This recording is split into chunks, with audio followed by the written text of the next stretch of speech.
Porto 360. Patrocínio T2S Tecnologia. Brasil Terminal Portuário. Deep Road. Apoio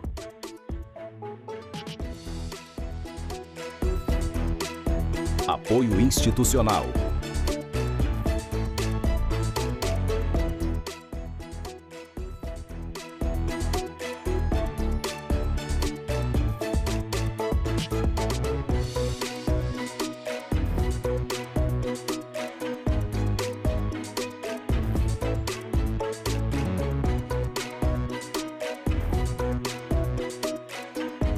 Realização Grupo Tribuna. Olá, está no ar Porto 360, nosso espaço semanal para debater assuntos importantes em relação aos portos internacionais, portos do Brasil e principalmente em relação ao Porto de Santos. O assunto dessa semana é a alimentação, e isso é fundamental para a produtividade dos trabalhadores portuários. E para isso, eu converso com o CEO da Resolve, Marcelo Trovati. Marcelo, obrigado pela tua presença aqui, que prazer enorme ter com você esse papo tão importante, né, para o setor portuário. Bom dia, Max. Obrigado a você. É um prazer estar aqui contribuindo, participando de um programa que tem um alcance extremamente importante nessa categoria, uma categoria que só faz a gente contente em relação a tudo que acontece nas indústrias do nosso país. Muito obrigado pelo convite. Marcelo, eu quero iniciar, né, uma preocupação que particularmente eu tenho, né? Eu venho acompanhando e as pessoas que são mais próximas de mim sabem da minha história, né? Eu venho do setor portuário, eu fui conferente, eu tive uma série de atividades e funções, né? E eu percebia que a alimentação naquela época era um problema, assim, se assim eu posso dizer, né? Comparado com os dias atuais, né? A gente percebe aí grandes estruturas, né? Atuando em prol, principalmente, da saúde do trabalhador portuário. A gente pode afirmar que uma boa alimentação ajuda na produtividade de quem está trabalhando ali nas operações portuárias? Sem dúvida, Max, podemos afirmar sim, até porque a alimentação é o combustível, né, de todas as categorias laborais, de todos os seres humanos. Então, uma boa alimentação ela está diretamente relacionada à produtividade, ela está diretamente relacionada à saúde desse colaborador. Então, a gente percebe que de alguns anos para cá, muitas empresas preocupadas exatamente em aumentar a produtividade e diminuir, obviamente, o grau de absenteísmo em relação a doenças que possam ser decorrentes de uma má alimentação, uma alimentação de baixa qualidade, investiram bastante exatamente para isso acontecer. E, felizmente, hoje a gente goza de um momento bastante importante, onde a alimentação não só é um benefício, mas ela é uma maneira de fazer com que as empresas se tornem, sim, mais produtivas e diminuam essa característica de faltas do trabalho em função exatamente da pessoa não ter, às vezes, recursos ou condições de fazer uma boa alimentação. Então, está correta a sua afirmação. Marcelo, a gente tinha um estigma no passado, né, da obesidade, né? Boa parte dos trabalhadores portuários, aí eu não estou indo para uma classe ou outra classe, eu estou generalizando isso, na sua grande maioria eram obesos, né? Hoje, as empresas, elas estão preocupadas com a saúde do trabalhador portuário, ao que se refere principalmente à questão da alimentação, uma vez que você entra às 7 da manhã, sai à 1, né? Ou às vezes você entra 1, sai às 17, dependendo do turno que você tem, ou que você necessariamente cumpra um horário administrativo das 8 às 18. Quer dizer, são alimentações distintas, diferentes e que precisam ser balanceadas para garantir a saúde desse trabalhador portuário? Sim, Max.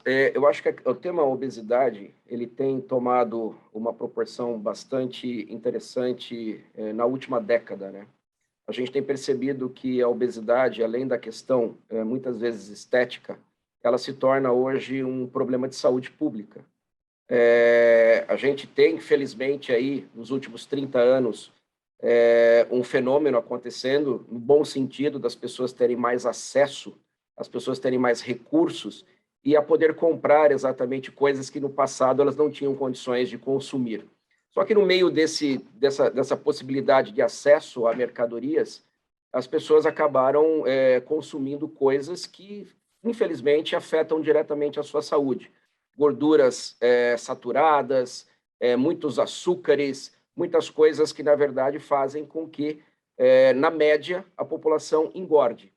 E isso é um fenômeno que não acontece só no Brasil, só na categoria, obviamente, dos trabalhadores dos portos, mas em todas as categorias, o sedentarismo, todas as questões decorrentes da rotina, da nova rotina que todos os trabalhadores vivem, faz com que elas sim tenham um problema e hoje, com certeza, ele é considerado um fenômeno de saúde pública. Então, o que acontece? Na medida que você vai aumentando essa população obesa, por uma baixa qualidade na alimentação, você tem problemas decorrentes disso. Você tem problemas, por exemplo, de saúde, pressão alta, doenças cardiovasculares, você tem desdobramentos com relação ao aumento de índices de colesterol, triglicérides, essas coisas, e isso também contribui para aquilo que eu falei anteriormente, para a questão do absenteísmo, das pessoas faltarem nas suas atividades, sem contar a questão da mobilidade, que também deve prejudicar bastante o dia a dia de algumas tarefas. Então, preocupados com isso também, eu entendo que as empresas elas começaram a perceber que isso era um motivo delas também interferirem no dia a dia das pessoas. Muitas empresas, você percebe que lançam programas de qualidade de vida, muitas empresas preocupadas, principalmente na área de recursos humanos, fazem palestras orientativas para os seus colaboradores. Muitas empresas interferem diretamente na elaboração do cardápio daquilo que vai ser servido no dia a dia das refeições nas suas próprias empresas, preocupadas exatamente para trazer um balanço mais importante para oferecer para esse trabalhador uma qualidade melhor daquilo que ele está consumindo e também balanceado na medida que ele possa controlar esse fenômeno da obesidade que está acontecendo. Então, isso acho que é muito importante ressaltar, porque faz exatamente uma questão social, né? A questão social das empresas interferindo na vida dos seus colaboradores, tentando orientá-los para que isso tenha um determinado controle. Eu percebo que existem muitas ações em todas as indústrias, e não obstante, a atividade portuária precisa também intensificar essas campanhas para que a gente possa orientar esses colaboradores, esses trabalhadores, daquilo que é mais saudável. E, geralmente, Max, por uma questão muito óbvia, às vezes as questões mais saudáveis não são as mais caras. Existe um mito aí no mercado dizendo que as coisas mais saudáveis geralmente são mais caras. Não é assim. Eu queria fazer um recorte, Marcelo, se você me permitir, porque realmente foi o que me veio à mente aqui agora, né? Eu, quando quero fazer um regime, ou quando eu converso com amigos, né, que estão querendo emagrecer de alguma maneira, todos nós temos o estigma de que uma boa alimentação é uma alimentação cara, né? Ou seja, é difícil, né, você se alimentar bem em fruto do custo que existe.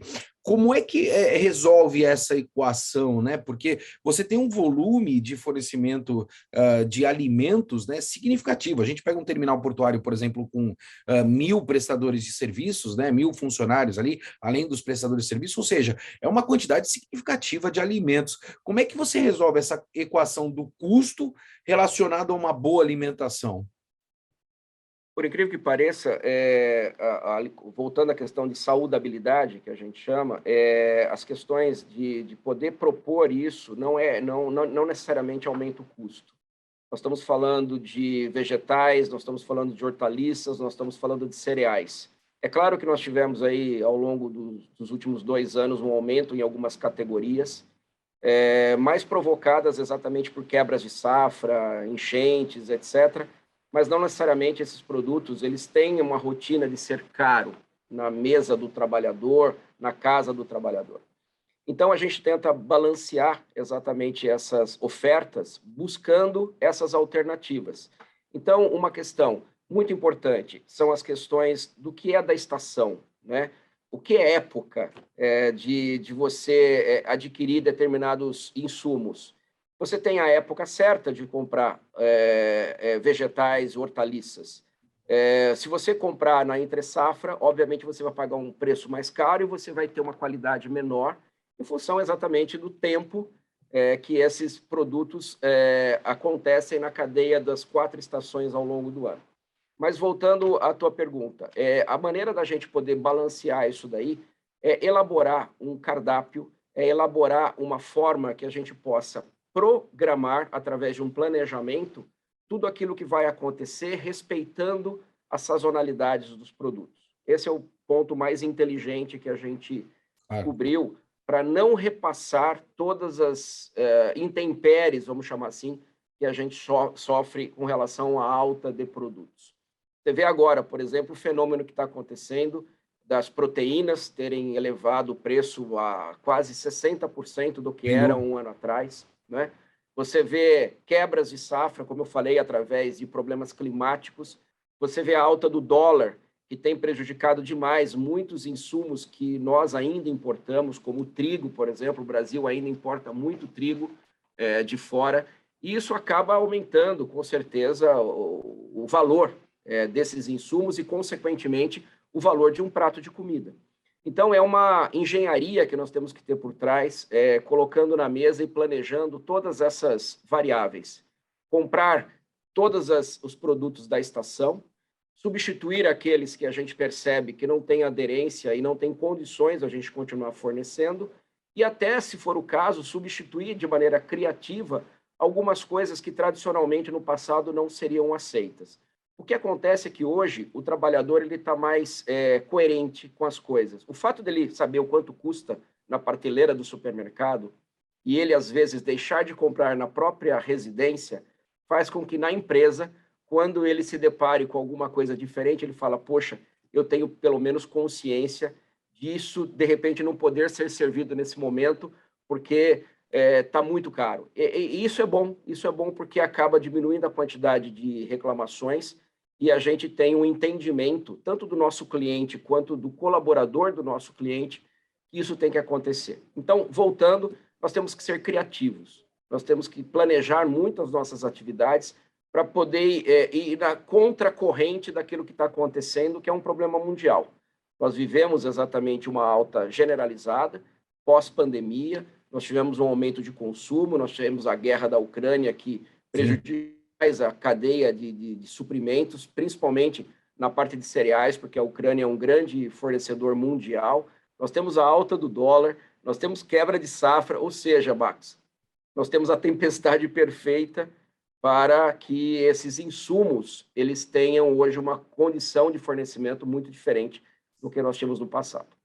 Francamente falando, Marcelo, a gente tem uma série de problemas, isso também não é novidade, né? Para quem atuou na década passada ou há 2 décadas atrás, a gente sempre tem um problema global, né? No qual a gente tem que administrar, e a expertise das empresas é que faz necessariamente a grande diferença. E aí eu fico curioso, principalmente nessa relação da reeducação alimentar. Eu sei que eu estou fugindo da pauta, eu adoro fazer isso, tá, Marcelo? Porque, na verdade, a gente explora realmente o conhecimento de vocês que estão aqui no Porto 360. Eu percebo que a reeducação alimentar, ela sai da empresa também, né? Não é só uma questão de estar inserida dentro do ambiente de trabalho. Essa é a minha primeira pergunta. E a segunda, fornecimento de alimentação é custo ou é investimento? Eu vou começar de trás para frente, então. Óbvio, na minha visão, o fornecimento de refeição ele é investimento.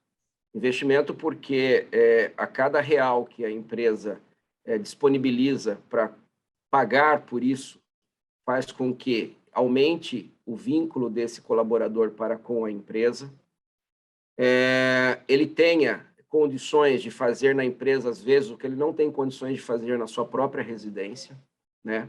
Isso é uma questão social muito importante. A gente percebe que, muitas vezes, nossos clientes, por relatos que eles nos oferecem, mostram que, dependendo da indústria, aquela refeição oferecida ao colaborador, o almoço ou o jantar, é a melhor, se não, talvez, a única refeição do dia. Isso é um drama, realmente, que a gente tem que saber conviver com ele. Claro. Nós temos, obviamente, uma questão social muito presente e isso não dá para a gente poder encobrir. Então, respondendo a tua pergunta, o investimento, ele é óbvio, ele não é custo, ele acaba sendo, com certeza, existe payback nesse investimento. O trabalhador, como eu disse a você, ele se vincula mais ao seu ambiente de trabalho, ele falta menos e ele entende, obviamente, nas questões de prioridade, que a alimentação hoje é um dos primeiros itens que ele julga como importante, além, obviamente, do salário que ele percebe na empresa. Então, sim, respondendo a tua pergunta, é um investimento. Marcelo, eu quando acabei te conhecendo, né, e te convidando para vir aqui dar uma entrevista para nós no Porto 360, eu vi a estrutura da tua empresa e isso me remeteu lá no passado, né? Quando eu trabalhava em uma indústria que tinha relação com o Porto também, a gente até brincava que era arroz, feijão e frango e uma sopa. Aí no dia seguinte era arroz, feijão, frango frito e outra sopa. E era a alimentação era dessa forma, né? E eu percebo claramente que hoje essa relação mudou, né? As opções que existem são significativas, né? Até propriamente porque a gente tem pessoas que têm um tipo de alimentação, outras com outro tipo de alimentação. A exigência, né? Principalmente dentro do setor portuário, do trabalhador portuário, ela está maior, fruto desse volume de informação que as pessoas têm hoje, para que possa, sim, ter uma qualidade de vida não só no emprego, mas também na sua vida pessoal, como você mencionou anteriormente? Eu vou começar com uma questão muito interessante que eu tenho percebido, além da nossa experiência. Eu visito muitos clientes, eu converso muito com pessoas, além, obviamente, dos diretores de recursos humanos, diretores de suprimentos, eu converso com os trabalhadores dessas indústrias que eu acabo visitando, até para saber deles qual é a percepção em relação àquilo que a gente está oferecendo. Não existe pesquisa melhor do que você sentar numa mesa com um prato de comida e trocar uma ideia com um trabalhador de uma determinada indústria. É muito rico isso daí. Laboratório na veia, né? Na veia, na veia. Muito melhor que NPS, muito melhor que NPS, muito melhor que pesquisas. Então, o que eu percebo é o seguinte: a hora do almoço, ela é uma hora que é uma hora de descompressão para esse trabalhador. É um momento do dia que ele fala, poxa, agora eu vou ter o meu tempo. Além, obviamente, de atender as necessidades físicas, comendo, trazendo energia, ele usa também essa uma hora e meia de almoço para descomprimir. Então, o que nós percebemos ao longo do tempo? A gente precisava criar um ambiente mais bonito, mais organizado, mais limpo, mais bem decorado. Nós precisávamos fazer uma coisa diferente dos antigos refeitórios das empresas, que era aquela coisa cinza de azulejo com uma janela, aquelas mesas, tudo no mesmo tom. E nós percebemos... um recorte, lembrando um pouco também, parecia mais um hospital do que um refeitório, né? Exatamente. De aço, né? Então parecia muito mais um hospital. Hoje não, os refeitórios são assim locais de descompressão mesmo. Eu acho que você usou a palavra muito, muito correta nesse ponto. E antigamente, na verdade, você tinha os bandejões, né? É difícil hoje você ver ainda bandejões. Então, nós transformamos o antigo refeitório em restaurantes. Esse foi o primeiro passo, desde quando eu cheguei na empresa, para a gente mudar um pouco esse conceito. Até porque é um investimento. Se eu faço a ambientação, se eu coloco plantas, se eu coloco cores, se eu coloco fotos, ele vai estar num ambiente muito mais agradável. Evidente, com uma comida de boa qualidade, um ambiente agradável, climatizado, ele com certeza vai ter aquela uma hora e meia, muito melhor do que ele teria se ele continuasse naqueles ambientes cinzas, escuros, sem vida. Então, isso a gente percebe que deu um up, vamos chamar assim, nessa questão do benefício da alimentação em diversas indústrias. Isso foi muito positivo. E é um caminho sem volta. Todas as empresas que pensam exatamente em longevidade estão investindo nessas características de ambientação. Então, esse é um ponto muito importante. O segundo é a variedade de alimentos que você disponibiliza na pista, quente ou fria. Então, a gente sempre tem a preocupação de colocar várias saladas, a gente tem preocupação de colocar vários legumes cozidos, cereais, o arroz e o feijão, que antigamente ficava naquelas cubas, aquelas coisas de inox, fundo, que ficava aquela coisa feia, a gente trouxe agora para panelas individuais, então parece muito mais um restaurante, quer dizer, a característica 100% é de um restaurante. E eu acho que a gente fez uma coisa disruptiva nesses últimos 2 anos, onde nós trouxemos uma inovação que eu nunca tinha visto nesse mercado, e olha que eu já estou há bastante tempo nesse mercado.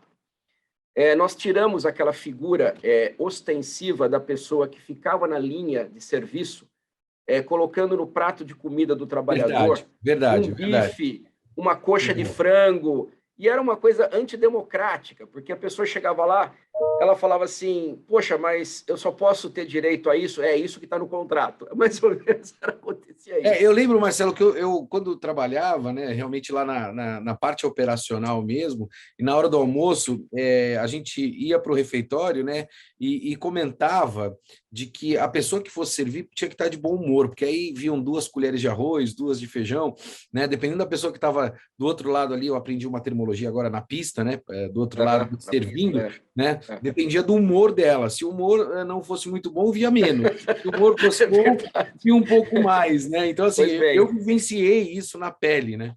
E você sabe que essa mudança que a gente fez foi exatamente conversando com as pessoas. Foi daí que surgiu a ideia da gente poder tirar essa figura ostensiva e antidemocrática. Hoje, em todos os nossos restaurantes, não existe mais ninguém servindo. E isso foi disruptivo e nós percebemos que isso era valor, tanto para o nosso cliente quanto para o colaborador desse nosso cliente. E nós atuamos assim, e esse tem sido o grande diferencial que a Resolve tem usado para poder motivar a gente crescer nesse mercado. E não necessariamente por isso que a gente teve alta de preço. Pelo contrário, a gente colocou uma maneira que o próprio colaborador, se sentindo à vontade de se servir daquilo que ele tem direito, porque ele sabe quanto ele pode pegar, mas se ele quiser pegar, ao invés de 2 bifes, 3 bifes, ele vai poder pegar.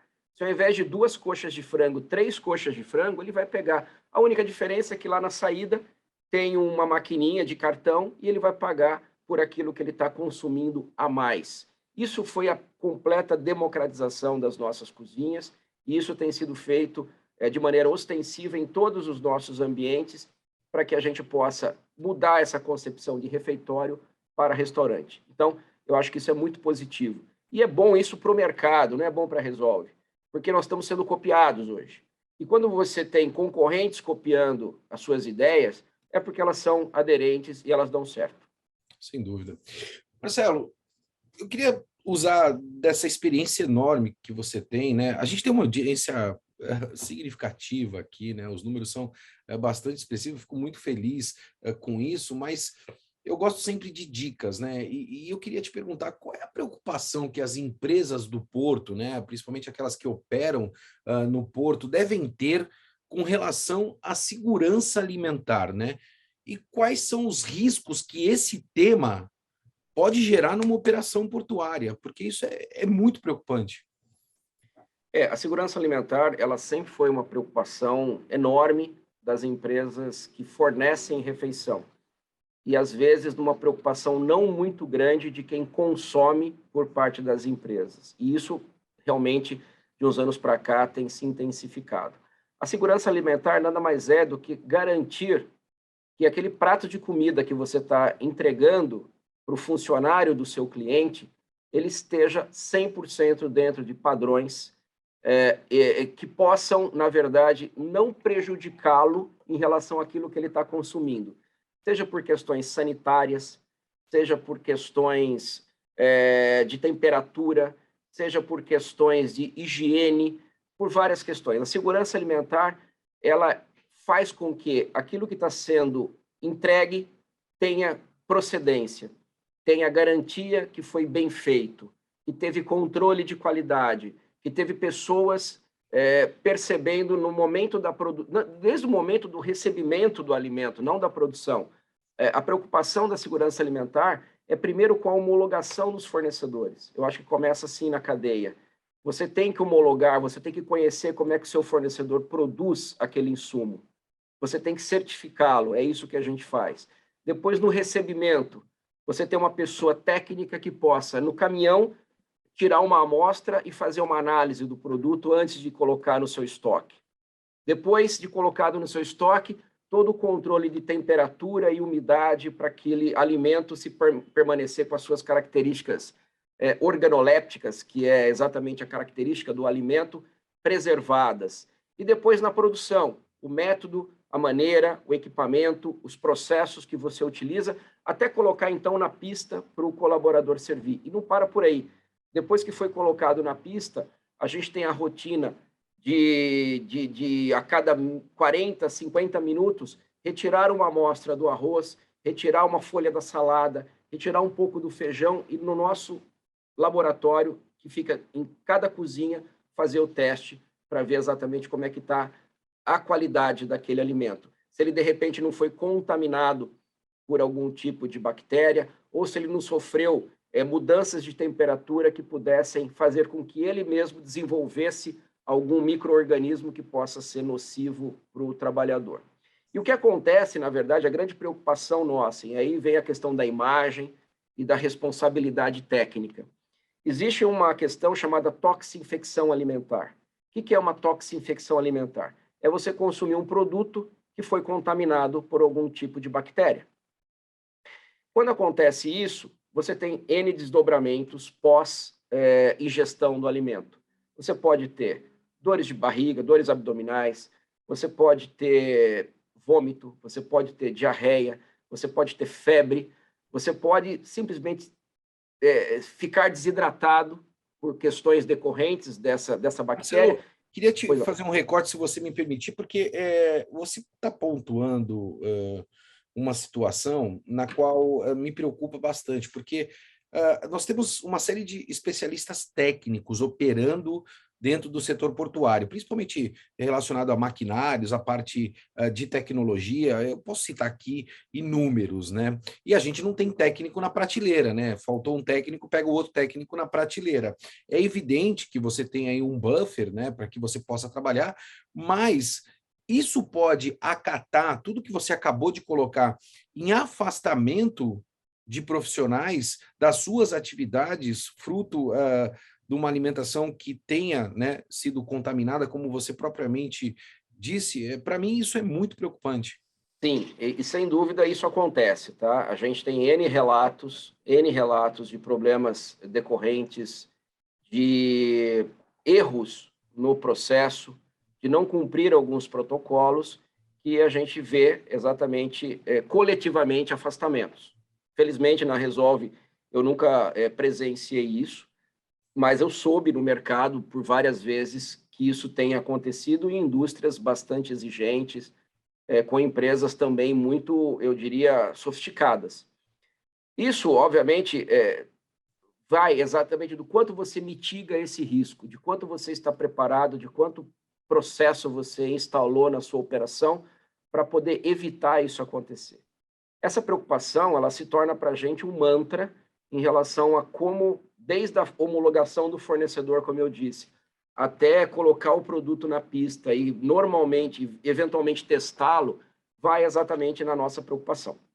Porque a gente sabe, se isso acontecer, uma toxinfecção acabar acontecendo, vai sim, primeiro, ser um problema danado com o afastamento de muitos colaboradores. Esse é o primeiro ponto. Segundo, eu posso ter uma multa pesadíssima em relação ao meu cliente, fruto exatamente desse comprometimento na sua operação.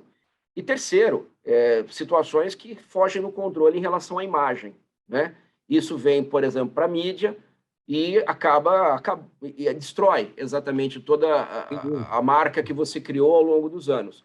Então, é muito caro para a gente, infelizmente, vir a incorrer nesse problema. Então, por isso que a gente gasta muitos recursos e temos muitas pessoas envolvidas nessa cadeia técnica para evitar que isso aconteça. Marcelo, eu sou gastronômico, né? Eu até costumo dizer que toda vez quando eu vou viajar, eu procuro primeiro os restaurantes. Eu adoro gastronomia, adoro comer. Eu acho que é um dos grandes prazeres da vida. E aí eu quero te perguntar, como elaborar um bom cardápio? né? Principalmente quando você está trabalhando, né?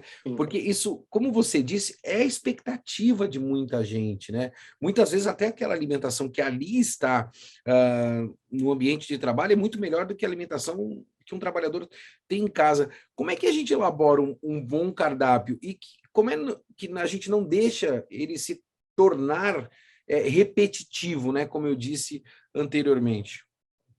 Vamos começar pelo básico, né? O fato da gente produzir milhares de refeições todos os dias, seria natural que a gente fosse por um caminho também mais fácil. Por exemplo, a parte dos temperos. A gente poderia comprar temperos liofilizados, aqueles pós, aqueles antigos preparados que a gente usava em casa, só para o espectador saber, um tempero pronto, um arisco da vida, que nem existe mais talvez essa marca. Tempero da vovó, né? Eu Exatamente. Prontinho ali, né? Exatamente. Então, o tempero pronto, o que ele basicamente é? Sal, pimenta e um pouco de alho, um pouco de algum tempero. Só que a qualidade depois do produto acabado, o arroz, o feijão, ele fica com o mesmo gosto. O arroz pode ter gosto de feijão e o feijão pode ter gosto de arroz, porque é o tempero que determina lá na ponta a qualidade daquilo que vai ser servido. Então, o que a Resolve decidiu fazer desde a sua concepção? A gente não compra tempero liofilizado, a gente não compra preparados prontos. Todos os dias, pela manhã, a gente bate alho, cebola e sal e faz exatamente o nosso tempero que vai ser consumido ao longo das refeições. É uma coisa muito simples, é uma coisa muito barata e que tem um efeito na ponta inimaginável. Por quê? Porque a comida fica mais gostosa, a comida fica mais cheirosa. Aquilo atrai mais o nosso público e faz com que ele se sinta, no final, satisfeito por ter comido um arroz gostoso, um feijão bem feito, bem temperadinho. E isso, na verdade, não muda a nossa maneira de operar. Pelo contrário, ela traz uma satisfação maior. Dá um pouquinho mais de trabalho? Sem dúvida. Mas o resultado ele é muito, muito melhor também. Então, eu começo falando do básico, do arroz e o feijão, que é a base exatamente de toda a nossa alimentação diária. E a paixão nacional, né? Exato. Então, você tendo um feijão bem temperado e um arroz gostoso e soltinho, você já tem 50% de notas positivas, não é? Então, é assim exatamente que a gente procura fazer, de uma maneira simples. A Resolve é uma empresa simples, que ouve muito o cliente e entende dele quais são as suas expectativas. Evidente, dentro de um ambiente que seja possível da gente poder operar. Não adianta falar assim, mas eu gostaria que você trocasse contrafilé por filé mignon. Eu gostaria que você trocasse contrafilé por salmão. Às vezes não é possível em relação ao contrato que foi pactuado. Mas uma coisa eu garanto, o tempero, a qualidade, a temperatura do alimento, ele vai estar muito parecido com a vovó ou aquilo que a pessoa comeria na casa dele. É verdade. Marcelo, infelizmente a gente está chegando ao final do nosso programa, mas eu queria trazer um tema, né, que é um tema muito sensível, que nós estamos, obviamente, vivenciando nos dias atuais, né, que é a questão do impacto das commodities, né? A gente está vendo aí paulatinamente, né, ou diariamente, o aumento de preço que a gente tem, e isso está impactando no fornecimento não só no Brasil, mas no mundo de um modo geral, né? Como é que vocês estão lidando com isso, né? Qual é a percepção de vocês em relação a essa situação, principalmente no tocante ao fornecimento, né? Como é que lidar com essa inflação? Produtos que subiram 65%, 40%, existe repactuação de contrato, né? Ou seja, é um momento muito delicado. É muito delicado e a gente já está vivendo isso pelo menos há um ano, né? É um ano dos preços escalando, a gente tendo que ser muito criativo em relação a como buscar alternativas para isso minimizar o impacto na ponta, mas não está fácil. Não está fácil porque isso afeta diretamente a relação contratual com a nossa carteira.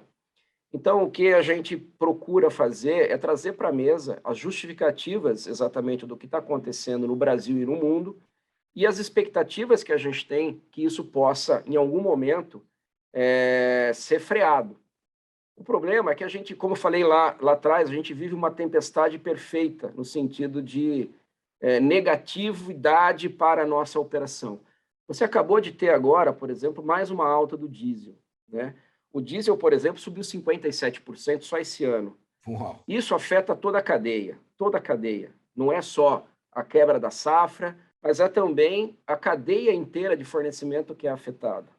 Você teve a soja, que aumentou 65%, em função exatamente da explosão de consumo que a gente teve a níveis mundiais. E tudo isso é regulado por uma bolsa, né, que é a Bolsa de Chicago, que regula o preço internacional do milho. O milho subiu 72%, e todos os seus derivados. O trigo, 48%, e todos os seus derivados. Então, é um drama que toda a sociedade vive, todo mundo vive. Então, você me pergunta, como é que a gente está lidando com isso? Não é fácil. A gente está tendo que repactuar muitos contratos, muitos negócios. A gente está tendo que ser bastante criativo em, de repente, substituir produtos por aqueles que tiveram menos impacto. Eu estava brincando, eu nunca vi o tomate e a cenoura subirem mais de 100%. E nós tivemos altas desses produtos que chegaram a 195%. Uau. Quando você fala que o quilo da cenoura subiu 195% e o tomate 117%, você fala, meu Deus do céu. Nós estamos no celeiro do mundo, né? O Brasil é o celeiro do mundo. Imagina se não fôssemos. Se não fosse. Mas isso explica, como eu falei, algumas questões sazonais de clima, muitas enchentes, em alguns lugares geada, muitos produtores perdendo parte da produção, e isso sendo transferido para a mesa do consumidor, sendo transferido para toda a cadeia de suprimentos que a gente acaba adquirindo. Mas isso é um drama que eu espero que a gente, de verdade, passe ao longo desse ano. Eu não acho que 2022, principalmente porque a gente tem várias outras coisas acontecendo, principalmente esse período agora no segundo semestre de eleições, a gente não deva ter uma queda muito abrupta dessas commodities, mas a gente tem a expectativa que no próximo ano isso sim aconteça, com as cadeias mundiais de suprimentos começando a se autorregular. Porque a gente também teve uma bagunça na época da pandemia nessas cadeias produtivas, né? A gente, principalmente, nós encerramos algumas delas, e para elas retomarem não é da noite para o dia. O empresário não liga o botão e começa a produzir de novo, tem um tempo de acomodação. Então, também a gente está sofrendo por isso.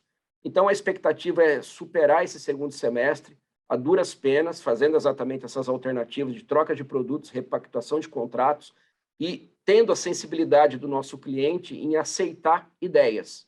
Porque, na verdade, você tem uma questão cultural aí no meio. Você não pode chegar... Vou imaginar que o feijão tivesse subido 200%. Você não pode chegar para o seu cliente e falar, eu vou tirar o feijão. E falar, você está maluco? Eu paro minha produção, né? Eu paro minha produção. Então, felizmente, isso não aconteceu com o básico, mas os outros itens a gente está tendo que ser muito criativo em poder trazer para a mesa ideias. Felizmente, nós estamos conseguindo sensibilizá-los. Eles também, por sua vez, estão entendendo o nosso momento e estão nos ajudando. Então, eu agradeço exatamente essa sensibilidade, porque, felizmente, é a mídia que faz isso acontecer. A divulgação dessas informações de maneira massificada faz com que a gente, como fornecedor, tenha mais facilidade de trazer essa dor para a mesa numa hora de uma renegociação. Marcelo, eu sempre me convido, né? Eu sou assim, principalmente com grandes amigos que eu tenho, como você, dentre outros também, e eu quero oportunamente mostrar a cozinha industrial da tua empresa, né? E o quão importante é o fornecimento de uma boa alimentação para a operação do Porto de Santos. Marcelo, obrigado pela tua presença aqui conosco no Porto 360, por todo o teu esclarecimento, né? Porto é muito mais do que movimentação de carga, né? E, obviamente, lidar com a saúde do trabalhador portuário é extremamente importante. Muito obrigado pela tua presença aqui, Marcelo. Obrigado a você, Max, e eu queria, de verdade, de coração, agradecer por essa oportunidade de estar falando para esse público tão importante em toda a nossa economia, né? É aquilo que faz a roda girar no Brasil. Eu tenho um carinho muito grande por todas essas empresas, por todos esses executivos, por todos esses trabalhadores, e a nossa vontade como empresa é participar da vida dessas outras empresas, trazendo ideias, trazendo soluções e fazendo com que a gente seja ouvido. porque não existe nada melhor do que o diálogo para a gente buscar saídas inteligentes que possam impactar positivamente na vida das pessoas e na vida das empresas. Então, essa oportunidade no Porto 360 me dá exatamente essa convicção que a gente está no caminho certo. Muito obrigado, Max.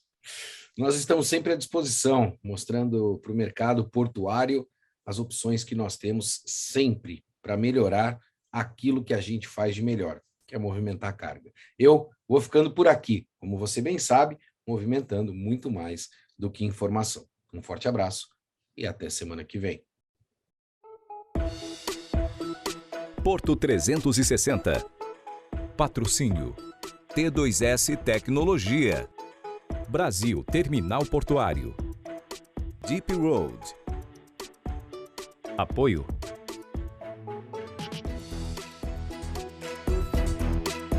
Apoio institucional.